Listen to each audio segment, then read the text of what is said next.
बहुत बहुत स्वागत है बच्चों आप सभी का आज की इस वीडियो में। और आज की इस वीडियो में हम डिस्कस करेंगे क्लास 11th का आपका जो पॉलिटिकल साइंस का सब्जेक्ट है, जैसे हिंदी में हम राजनीतिक विज्ञान भी कहते हैं। ठीक है, तो आज हम इसके नए सिलेबस के बारे में डिस्कस करने वाले हैं बच्चों। और ये नया सिलेबस सितंबर और अक्टूबर के मंथ में आपके जो मिड टर्म के एग्जाम होंगे, ठीक है, जिसे आप अर्धवार्षिक परीक्षा भी बोल सकते हैं, 2024 और 25 के सेशन की, इसके लिए होने वाले बच्चों। ठीक है, अब ध्यान से सुनो। इस वीडियो में आपको सिलेबस के साथ साथ ये भी बताऊंगा कि मिड टर्म के एग्जाम में जो भी आपके चैप्टर्स आ रहे हैं सिलेबस के अकॉर्डिंग, उन चैप्टर से ऐसे कौन कौन से मोस्ट इंपॉर्टेंट टॉपिक्स हैं जिससे कि मिड टर्म के एग्जाम में क्वेश्चन पूछा ही पूछा जाता है। इवन ये भी बताऊंगा कि 2 नंबर का, 4 नंबर का, 6 नंबर का जो क्वेश्चन है वो कौन कौन सा बन सकता है, सारी चीजों के बारे में। ठीक है, एक वीडियो और 2-3 फायदे। ओके बच्चों, चलो शुरू करते हैं। सिलेबस के बारे में आपका कोई भी क्वेरी, क्वेश्चन या डाउट होता है तो आपके सामने ये रही मेरी इंस्टाग्राम की आईडी, जाइए फॉलो कर लीजिए और मैसेज करके पूछ सकते हो। ठीक है, क्लास 11th के इंपॉर्टेंट नोट्स, पीडीएफ्स और अपडेट्स पाने के लिए आप हमारे टेलीग्राम ग्रुप को जरूर ज्वाइन करो बच्चों, बहुत इंपॉर्टेंट है। टेलीग्राम पे जाइए, वहां पे सर्च कीजिए स्मॉल लेटर्स में JSK 11th क्लास। ठीक है, या फिर रुको, ग्रुप का जो लिंक है ना वो आपको मैं डिस्क्रिप्शन बॉक्स में भी दे दूंगा, वहां से भी जाके ज्वाइन हो जाना। ठीक है, एक चीज और, अगर आप इस वीडियो के माध्यम से हमारे चैनल पे पहली बार विजिट कर रहे हो तो फटाफट से चैनल को सब्सक्राइब कर लो, और कर रखा है बच्चों तो मेक श्योर कि ये जो बेल नोटिफिकेशन है इसको चेक कर लेना कि आपने इसे ऑल पे सेट किया या नहीं। ठीक है, क्योंकि ऑल पे सेट करोगे तभी हमारे चैनल की हर एक वीडियो की नोटिफिकेशन आपके फोन पे आएगी। ओके बच्चों, चलो शुरू करते हैं। तो यहाँ पे आप देख सकते हैं ये क्लास 11th का पॉलिटिकल साइंस का आपका यहाँ पे फाइनल लिखा हुआ है, ये मिड टर्म का सिलेबस है। ठीक है, मिड टर्म सिलेबस है आपका 2024 और 25 का। अब देखो, ये है क्लास 11th का, यहाँ पे कोड दिया गया है आपका। ध्यान से अगर आप नीचे देखेंगे तो यहाँ पे एक डेट लिखी है कि 13 सितंबर 2024 तक मध्य अवधि परीक्षा का पाठ्यक्रम पूर्ण किया जाना चाहिए। उसके बाद में फिर आपकी परीक्षा होगी और प्रश्न पत्र पर चर्चा होगी। तो टोटल अगर देखा जाए तो चैप्टर 1, 2, 3, 4, 5 और 6, ये 6 चैप्टर आ रहे हैं, है ना। आइए एक एक करके थोड़ा ध्यान से समझते हैं। देखो, 11th क्लास के पॉलिटिकल साइंस में 2 बुक्स हैं, एक है आपकी भारत का संविधान सिद्धांत व्यवहार और एक है आपकी राजनीतिक सिद्धांत वाली। लेकिन मिड टर्म के एग्जाम में केवल एक ही बुक आएगी और वो है भारत का संविधान सिद्धांत और व्यवहार वाली। ठीक है, अब इसी बुक से टोटल आपके आएंगे 6 चैप्टर। कौन कौन से? यहाँ पे सबसे पहला चैप्टर रहेगा बच्चों आपका संविधान क्यों और कैसे। ठीक है, दूसरा चैप्टर है भारतीय संविधान में अधिकार। तीसरा चैप्टर चुनाव और प्रतिनिधित्व। फोर्थ होगा आपका बच्चों कार्यपालिका, फिर आएगा आपका विधायिका और फिर आएगा आपका न्यायपालिका। और बच्चों ये जो 3 चैप्टर है ना आपके, कार्यपालिका, विधायिका, न्यायपालिका, ये तीनों ही चैप्टर एक दूसरे से कनेक्टेड हैं। अगर आपको पहला समझ में नहीं आया तो दूसरा डिफिकल्ट हो जाएगा समझना। ठीक है, तो टोटल कितने हो गए? 6 चैप्टर हो गए। एक बार यहाँ पे देख लो, पहला चैप्टर कौन सा है आपका? संविधान क्यों और कैसे। दूसरा है आपका भारतीय संविधान में अधिकार। तीसरा है चुनाव और प्रतिनिधित्व। चौथा है कार्यपालिका। पांचवा विधायिका और छठा है न्यायपालिका। ठीक है, तो ये 6 चैप्टर आपको पढ़ने हैं। बस इतना ही सिलेबस है आपका मिड टर्म एग्जाम का। ओके, तो अब हम चलते हैं क्वेश्चंस और जो मोस्ट इंपॉर्टेंट टॉपिक्स हैं उसकी तरफ, कि हर चैप्टर से कौन कौन से हमारे इंपॉर्टेंट टॉपिक्स होने वाले हैं। ओके बच्चों, चलो सबसे पहले देखिए यहाँ पे हमारा आ जाता है चैप्टर नंबर 1, जो कि है भारतीय संविधान क्यों और कैसे।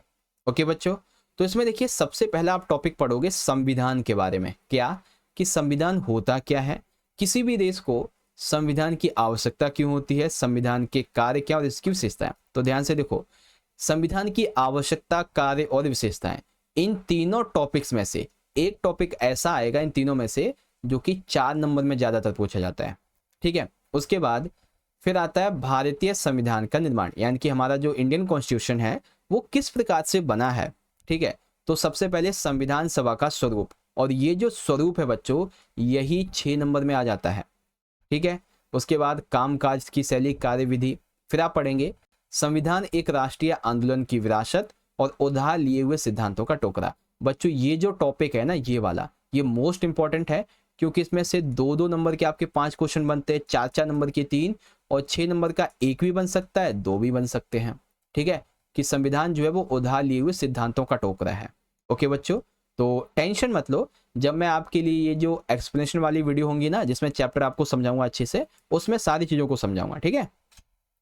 दूसरा चैप्टर, अब दूसरा है बच्चों भारतीय संविधान में अधिकार, और ये चैप्टर बच्चों वाकई में आपको याद दिलाएगा कि हमारे पास हमारे भारतीय संविधान ने हमें कितने मौलिक अधिकार प्रोवाइड किए हैं, ठीक है। उससे पहले आप पढ़ेंगे कि अधिकार क्या होते हैं, ठीक है, अधिकार की परिभाषा क्या है, फिर आप पढ़ेंगे मौलिक अधिकार के बारे में, मौलिक अधिकार क्या होते हैं और इसकी आवश्यकताएं और विशेषताएं। देखो आवश्यकताएं और विशेषताएं ये 4 नंबर में आती हैं ज़्यादातर, ठीक है।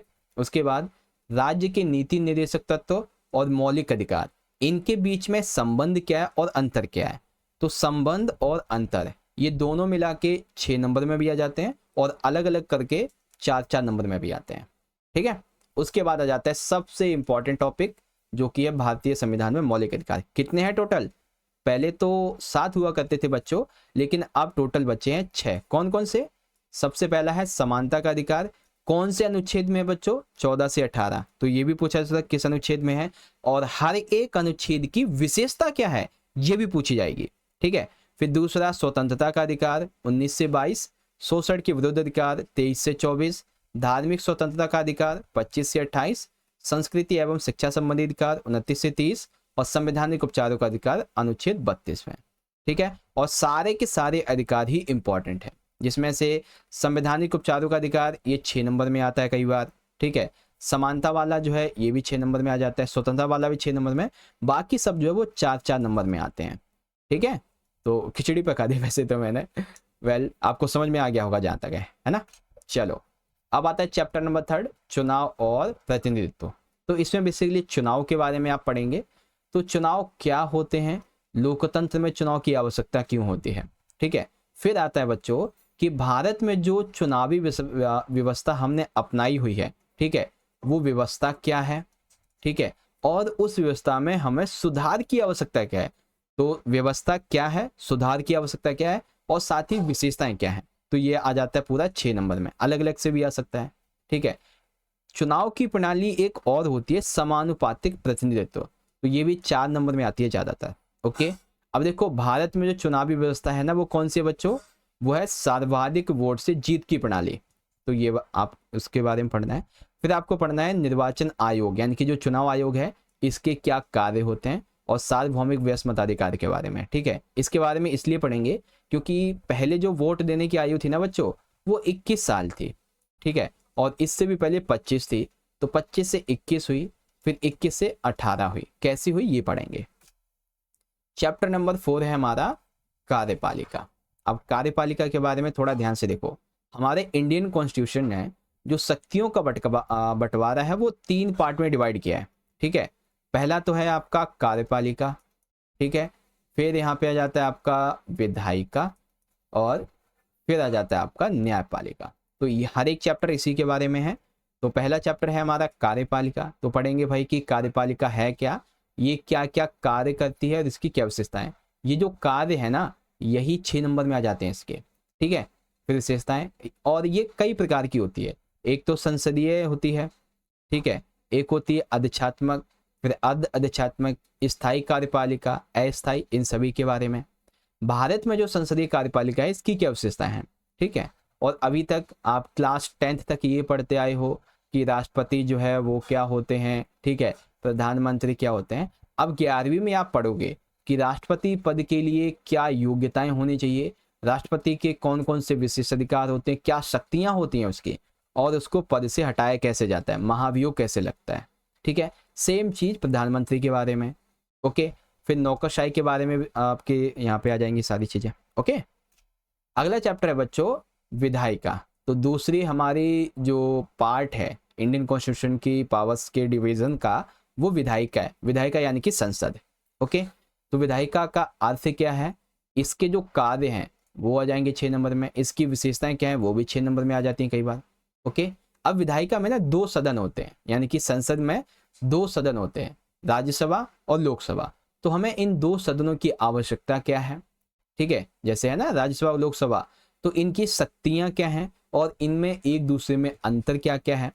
एक सदन और द्विसदन विधानमंडल क्या होते हैं, ओके, संसद इसके और जो समितियां होती हैं इसके प्रमुख कार्य क्या होते हैं, ये सारी चीजें। और सबसे आखिरी चैप्टर, चैप्टर नंबर 6, न्यायपालिका। अब न्यायपालिका क्या करती है कि विधायिका के द्वारा जो भी कानून वगैरह बनाया जाता है, पारित किया जाता है, ये उसकी देखरेख करती है, कोई विवाद होता है तो उसे सुलझाती है। तो न्यायपालिका का अर्थ क्या है, इसके कार्य, इसके प्रकार और आवश्यकताएं, ठीक है। फिर न्यायाधीश जो होते हैं यानी कि जो जज होते हैं, इनकी नियुक्ति कैसे होती है, उनको पद से कैसे हटाया जाता है, ठीक है। न्यायपालिका की पिरामिड रूपी संरचना, ये बच्चों 6 नंबर का एक ऐसा क्वेश्चन जो हर साल पेपर में आता है, और साथ ही इससे अलग से आपके 2 नंबर के 4 नंबर के 3 बन जाते हैं, 2 नंबर के भी 3 क्वेश्चन बनते हैं, ठीक है। फिर आता है सर्वोच्च न्यायालय के क्षेत्र अधिकार, टोटल 4 प्रकार के होते हैं, मूल अधिकार, रिट अधिकार, अपीली और सलाहकार, 4 होते हैं, और ये 6 नंबर में बहुत इंपॉर्टेंट है, ओके। न्यायिक सक्रियता, जनहित याचिका, न्यायपालिका और संसद के बीच में वाद विवाद क्या है, ये सारी चीजें, ओके। तो ये चीजें हैं बच्चों न्यायपालिका के बारे में, ठीक है। तो हर एक चैप्टर का आपको समझ में आ गया। लेकिन एंड करने से पहले आप सभी के लिए एक छोटी सी अनाउंसमेंट। अब हम बात करते हैं स्ट्रेटजी के बारे में। देखो मैं क्या करूंगा, जो भी आपके ये 6 चैप्टर्स हैं, ओके, इन सभी के सबसे पहले आपको दूंगा चैप्टर वाइज एक्सप्लेनेशन, ठीक है। जब आप समझ जाओगे चैप्टर के अंदर क्या है, टॉपिक्स वगैरह सारी चीजें, फिर आपको करवाऊंगा मोस्ट इंपॉर्टेंट क्वेश्चंस, ऐसे क्वेश्चन जो हर बार पेपर में पूछे जाते हैं, ठीक है। क्वेश्चन आपने कर लिए, चैप्टर अच्छे समझ लिया, अब आपको मैं करवाऊंगा मोस्ट इंपॉर्टेंट एमसीक्यू, फिर आपको मैप करवाऊंगा क्योंकि 5 नंबर का मैप आता है, और केवल एक ही मैप है, ठीक है, जिसमें 7 राज्य हैं, टोटल 7 राज्य, वो याद करने, ज्यादा नहीं। तो 5 नंबर तो आपके कहीं नहीं गए मैप के, ठीक है। फिर आपको कार्टून्स करवाऊंगा, 5-7 कार्टून है, तो कार्टून के 4 नंबर आपके मिल जाएंगे, और पैसे ज्यादा नहीं है, 5-7 पैसे हैं, वो भी आपको करवा दूंगा, सब कुछ अच्छे से, ठीक है। फिर आपको कराऊंगा पीवाईक्यूज, कम से कम पिछले 5 सालों के जो आपके मिड टर्म के क्वेश्चन पेपर्स है वो आपको सॉल्व करवाऊंगा, ठीक है। और कम से कम 10 सैंपल पेपर आपको करवाऊंगा मिड टर्म के एग्जाम के लिए। तो आप देखो तैयारी में बहुत अच्छी आपकी करवाऊंगा, एग्जाम टाइम पे एग्जाम स्पेशल लाइव क्लास भी लूंगा, ठीक है। 1 नहीं 2 नहीं, कम से कम 3-3 4-4 5-5 घंटे की लाइव क्लास लेते हैं हम, ठीक है। तो तैयारी बहुत अच्छी होगी, बस आपको हमें सपोर्ट करना है, और इसके लिए हो सके तो वीडियो को लाइक करो, अच्छी लगी हो तो, और ज़्यादा से ज़्यादा इसे अपने दोस्तों में शेयर कीजिए, ठीक है। कमेंट करके बताइए सिलेबस समझ में आया या नहीं, टॉपिक्स जो बताए वो समझ में आ गए, जो मैंने स्ट्रेटेजी बताई वो आपको समझ में आ गई, ठीक है। मिलते हैं बच्चों अगली वीडियो में, तब तक के लिए आप पढ़ते रहो और अपना ख्याल रखो अच्छे से। बहुत बहुत धन्यवाद। जय हिंद, जय भारत, वंदे मातरम।